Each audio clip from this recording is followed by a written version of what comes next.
What is going on, everybody? It's Alex coming back at you with another video. And today, right before the 2022 NFL draft begins, I am going to be dropping a 2023 NFL mock draft. So if you guys do like this content, if you guys are excited for next year, even though this year's hasn't even begun, feel free to like, comment, and subscribe, join the community because make content like this all the time. Let's continue into this. I'm still a little bit under the weather, so I apologize about that. But doesn't mean that we're not going to have a good time. Put a lot of work into this. So, of course, show your love for the channel.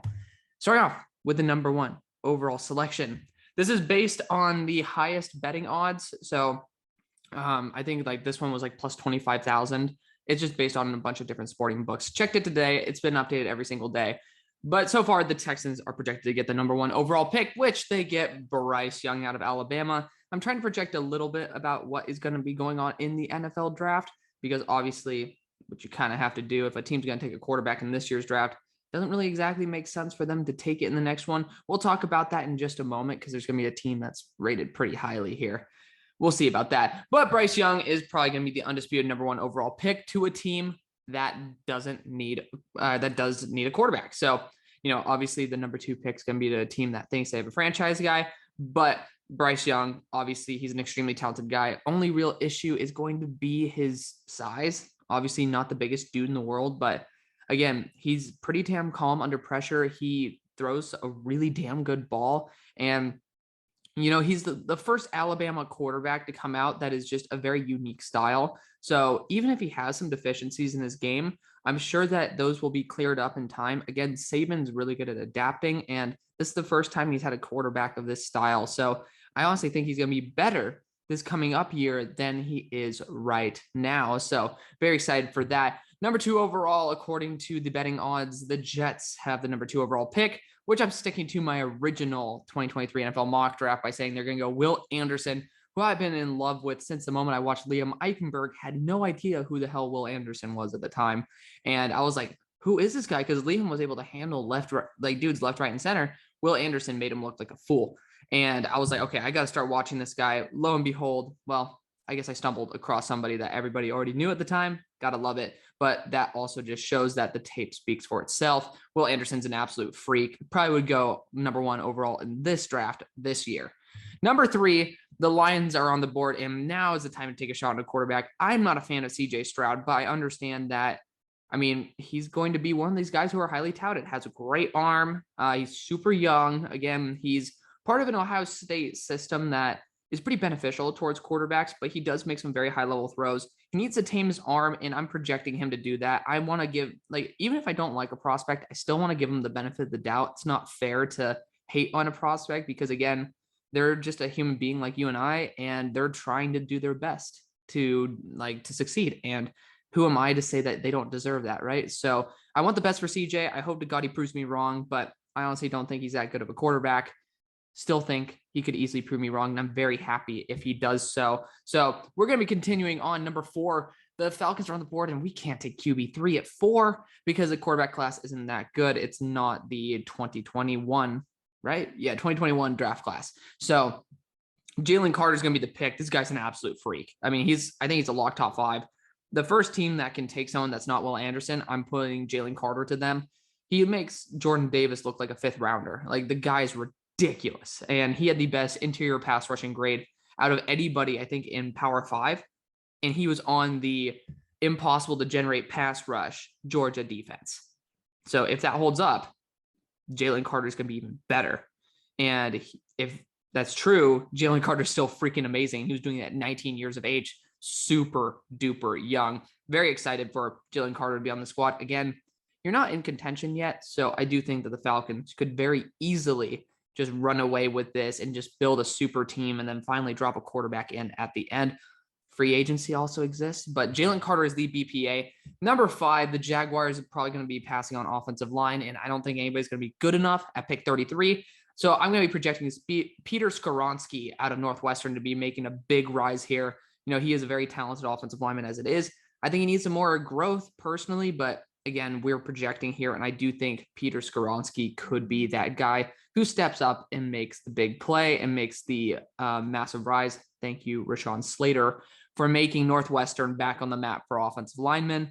guy could actually be a legit true left tackle for you and really take off with this franchise. Again, it's probably not that much of a need, but you're not going to be saying Trevor's a bust if you have the number 5 pick, because we all know like the situation isn't exactly ideal in Jacksonville, especially if you have the number 5 pick, but it's a big improvement over number 1. So you still got Peter Skoronski there. Number 6, this is what I wanted to talk about earlier. I was mentioning it, Tyler Van Dyke. So if you're at number 6 overall, I'm assuming the Panthers are going to go with something like Kenny Pickett, right? And I wanted to look at the guys on the board. Maybe the best guy was maybe Eli Ricks, and I'm a big fan of Ricks. So that's just kind of like my bias right there. But at this point, if you're number 6 overall after you took Kenny Pickett, the entire office is fired. You know, this is just a whole new regime. And I'm sure they're looking and they're saying, man, I mean, we don't even have that many deficiencies. Offensive line, sure. I hope to God they honestly draft an offensive lineman. Like from the bottom of my heart, I'm praying that this is just a quarterback pick because they took a tackle in the year before. Probably not the case. But they're saying, okay, we have offensive line deficiencies. This class, not very good for that as of right now. Of course, that could change. That would be great. I love that. But we're not seeing 3 top 10 offensive tackles as of right now. I'm having to project a guy I've had at 17 to move up to the top 5. That's a little bit rough. But so you have offensive line deficiencies. Running back, you still should be good with CMC. The wide receiver room, you still have guys like Terrace Marshall Jr. who are going to be upgrading and continue to develop. So that's a big plus. And then on defense, maybe you need an edge rusher. I hope that you guys can address it this draft, but you know, it is the way it is. And then I think you're pretty much set. Like you don't have any tomato can positions apart from maybe offensive line. And again, at number 6, you're not really in a position to go after an offensive lineman. So I'm having a big riser here with Tyler Van Dyke. He's going to be one of my guys. He might be my QB2 at the start of the year. Again, it's really projection based at the moment, but I love Tyler Van Dyke. You watch some of these balls he throws, like these deep balls are right pinpoint accurate. If you want to know my type, is a quarterback that can put it on the money. I love guys who can just drop it into a 2-inch box and just hit it perfectly in stride. That to me is an accurate quarterback, a precise quarterback. So love Tyler Van Dyke. Number 7, the Seahawks, you ended up losing out and having number 7 is your new betting odds spot. So you end up losing Bobby Wagner, replacing him with your new Bobby Wagner. I love what Noah Sewell could be. 250 pounds, very good mover, pretty solid in coverage. I think that's a good spot for you. Number 8, the Bears got Keele Ringo last time. They end up getting Eli Ricks this time, transfer from LSU to Bama. Yeah, I mean, Bama's been producing good enough defensive back play for a while now with some tomato cans for this year. But you know what? You're going back to the Patrick Surtain level with Eli Ricks. I love him to death. A lot of people are going to say this is SEC bias. It's not. I really could give a rat's ass about the SEC, but we're honestly in a power 2. We're in the Big Ten as well as in the SEC in terms of a lot of this talent. And Eli Ricks transferring from LSU to Bama definitely gives them the best shot to win. And that secondary is going to be pretty loaded with Jordan Battle there as well. Number 9, Jaxon Smith-Njigba going to the New York Giants. You know, again, I think that they're shopping Kadarius Toney, which, believe me personally, I think that's a horrible move depending on what you can get. I like Kadarius's potential. You just got to work with him. And if you can, then that's going to be the biggest payout that you can get for him. But, you know, I think Jaxon Smith-Njigba, Kenny Galladay's been kind of a bust. He's somebody who apparently might be still playing in the slot this year. We'll see about that, but could be a very good target for the Giants for Brian Daboll's offense. Again, I thought about Spencer Rattler at this point, but really, if you're really wanting to make a difference, you're not going to have a guy who's a culture crusher in New York. The guy is just so full of himself. I'll talk about him when we select him. He's going to fall in this because he's a horrible, like from the people I know who've actually had interactions with him, which I do know quite a few, they absolutely hate him as a human being.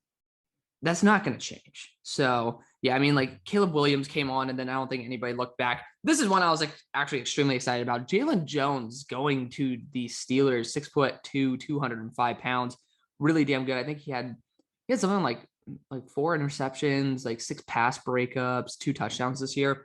Like really damn solid build for a corner as well. Something that the Steelers would definitely be intrigued with. And we needed a corner 1. So assuming we get a quarterback, I think this would be a very good spot. Maybe you can unleash Sam Howell, Malik Willis this year with a true DB1. So I love that for him.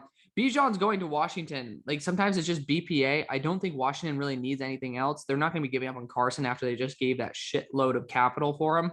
And I'm projecting them to go a wide receiver in the first round and then maybe a safety in the second. So I would like to go after Brandon Joseph. I think they're still going to address it in this draft because they do have the capital and the positioning to do so. So we're not going to be doing that. I think that the one hole that you can be doing is saying like, you know what, Carson, you don't have, I mean, I love Antonio Gibson. I can't believe I'm shitting on him right now, but Bijan's just a different level of running back. He's the best running back we've seen in a long time.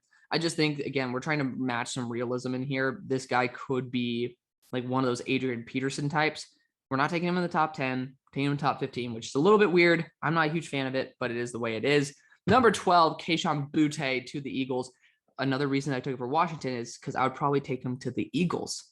Not because exactly the Eagles need it, but you have 2 first-round picks. One of them could be on a potential generational running back. But Kayvon Boutte, again, I think they're going to skip out on wide receiver this year. I actually don't, but basing this off of like everything that's going on, you never know if it's going to be interior defensive line. I've heard they're going wide receiver this year. I just don't know if they're going to be there. I think that a team might want to trade ahead of the Eagles at that point because I don't think they're going to like, they might be going after Chris Olave or something, but at that point, I mean, the Saints could just use like a 4th-round pick or a 3rd-round pick to move up a couple spots and select Chris Olave. And I think Jameson's going to be going by 10. So I think the Eagles might miss out on wide receiver and then end up going after the LSU wide receiver finally with Kayvon Boutte. Yeah, definitely a guy super young, super like he's been producing since his true freshman year. So finally, he has Jaden Daniels as well, if I'm not mistaken. Going to be a lot to love there. My safety one of the class, Brandon Joseph, hopefully he gets his ass back in shape. Tried to be a strong safety by putting on weight and ended up looking a lot worse. Adam is my number 5 player coming into the 2022 NFL draft. I'm going to be a little bit more hesitant, hoping that his body changes for Notre Dame coming up this year. But I love that he's there at Notre Dame. They know how to use defensive backs very well. There's a good chance he could be ending off as a top 3 player in the class to me. Number 14, you got Will Levis to the Eagles. If you're not even making the playoffs, you got to start looking for an option. Will Levis has a strong arm. He didn't come out this year because I don't think he was going to be getting top 10 hype, but this is definitely a year where he could try to make himself shine. Obviously, if Tyler Van Dyke's here, this is another good location for him, but it's a weird spot to say you're going to go quarterback. This is why you have a 2nd pick, though. You're just adding that extra flexibility to go after someone like Will Levis, projecting him to continue developing along his path, and he can be a day one impact on Eagles roster that really doesn't need much more than a true QB1. I'd hope they'd probably use this to probably go after somebody else in the quarterback realm. But again, the way the board fell, I'd rather go Will Levis over Spencer Rattler because you're not going to go from a culture builder to a culture breaker. Now we got Bryan Bresee going to the Raiders here. He's a top dude in the class, but again, interior defensive line, not a very valuable position. And there's quite a few good guys in this class because again, you're no Jalen Carter. Number 16, the Patriots get their cornerback 1, Keele Ringo. You just got to do what you got to do. You got enough safeties on roster. Now you got to get that cornerback 1. This guy is a whole entire reason why Georgia was able to win in the end. So definitely love that about him. 17, the Dolphins go Cedric Van Pran. Center's a gaping hole. So he's going to be the highest selected center ever. And that's fine. That's perfectly fine. You're almost making the playoffs. Your offensive line is just a couple pieces away. And again, Spencer Rattler's not going to be the guy who puts you over the top. I don't think that Mike McDaniel's going to really like a guy like Spencer Rattler, who's just kind of a dick. I just do think that personality is going to set in here. 18, Michael Myers going to be going to the Tennessee Titans. This could be a spot for Spencer Rattler, honestly, because at this point you can't get much worse. And at least you have Tua at the other side, but for the Dolphins.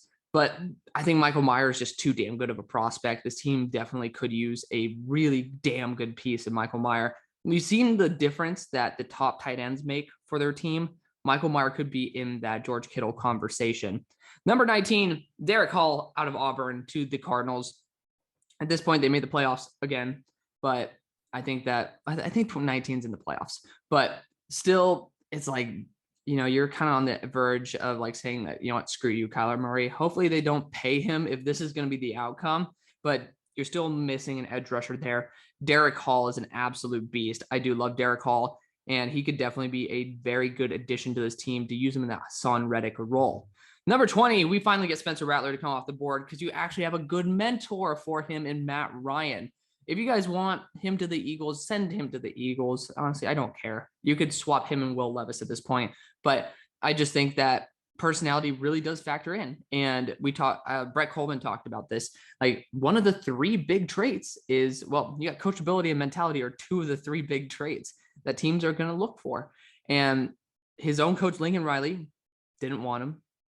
And then you also see that everybody else around him, except maybe Austin Stogner, doesn't like it. So, like, there's just not really a true quarterback, franchise quarterback guy in that. And the only one who could really change it is somebody who's extremely humble, like Matt Ryan, who's just there to do his damn job. I really love what Matt Ryan could do to a talent. Like, it's still a freaky talent, what Spencer Rattler is. But I really do think that he might fall down the boards. And of course, at number 21, with still defensive back probably being a hole, I would say the Ravens can go after Malachi Moore, who is a little bit undersized, safety corner hybrid, just somebody that you can definitely add into a good rotation there, allow Harbaugh to use him in any way possible. Definitely somebody who would probably be going earlier in the draft if he continues to develop the way he should. Number 22, you got Sam Laporta sticking to the tight end pick for the Bengals. I don't think that tight end's going to be something they select. Might be at the end of the second round, but assuming that they don't, I think Sam Laporta is an absolute baller. I love him to death. You could talk about a corner pick here for sure, but I honestly think that the Bengals end up going after corner in this draft coming up rather than the 2023.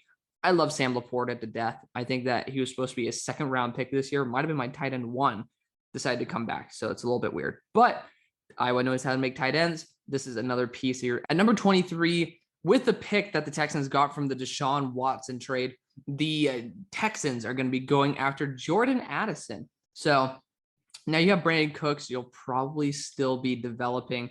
Oh, man, I forgot his name. 6'4" wide receiver out of Michigan that you traded up for 2 years before. I still think Jordan Addison would be an amazing addition. You know, he's a really, really nice guy with the ball in his hands. Good deep threat as well. Really good return man. Definitely something to continue boosting Bryce Young's ability to be able just to go off. Again, like, you could try to look for maybe an Alabama receiver at this point, but I don't think anybody's really worth it. And Jordan Addison is definitely more than worth it. He won the Blitnikoff Award, maybe incorrectly, but at the same time, he was a very big contributor for Pitt. Number 24, the Dallas Cowboys. They brought back some safeties on like 1 or 2 year contracts. Jordan Battle is an amazing value here. And he's probably gonna be going to the same spot that I would have put him in this most recent NFL mock draft or NFL draft. So he actually didn't get anything by returning, maybe won a championship. So woot woot. Number 25, tackle probably still is going to be an issue. I assume that the Seahawks are going to be going at corner, and Paris Johnson Jr. is going to be the guy who I select, guy who could potentially play tackle for them in the long run, hopefully left tackle as a franchise dude. 25, not exactly the highest hit rate right there, but regardless, I still think it's worth a shot. 26, the Chargers are going BJ Ojulari out of LSU. Definitely adding a really raw prospect beneath Khalil Mack would be a very good addition for the team in the long run. I like that a lot. I'm projecting them to go wide receiver in the first round this year. 27, you got Quentin Johnston here to the Dolphins, losing out on Devontae Parker by trading him. Opens a hole for somebody who's 6'4", 205 pounds like Quentin Johnston to come and make a big addition to the team. I like what he could potentially bring to the squad. 28, the Lions still needing a linebacker. You got Henry Te'o out of Alabama. Definitely a more versatile guy, a little bit leaner, so you could definitely use him. If you guys have Nakobe Dean on your roster, that's where you guys might want to stray away from this pick. Having 2 lighter linebackers, not exactly the best move when you have a division with Dalvin Cook in it. So definitely something to watch out there. Number 29, you got Myles Murphy, who should be going probably a lot higher than this, but obviously I'm pretty sure he dealt with some injuries last year as well. The Packers are in need of getting that third edge rusher on their roster. You got Smith. You also have Rashawn Gary coming out. Might not want to pay him the amount of money you want. So going Myles Murphy here could definitely be a really good answer to that. Zion Tuapoloa-Fatui also, if Myles Murphy isn't here, is a great option.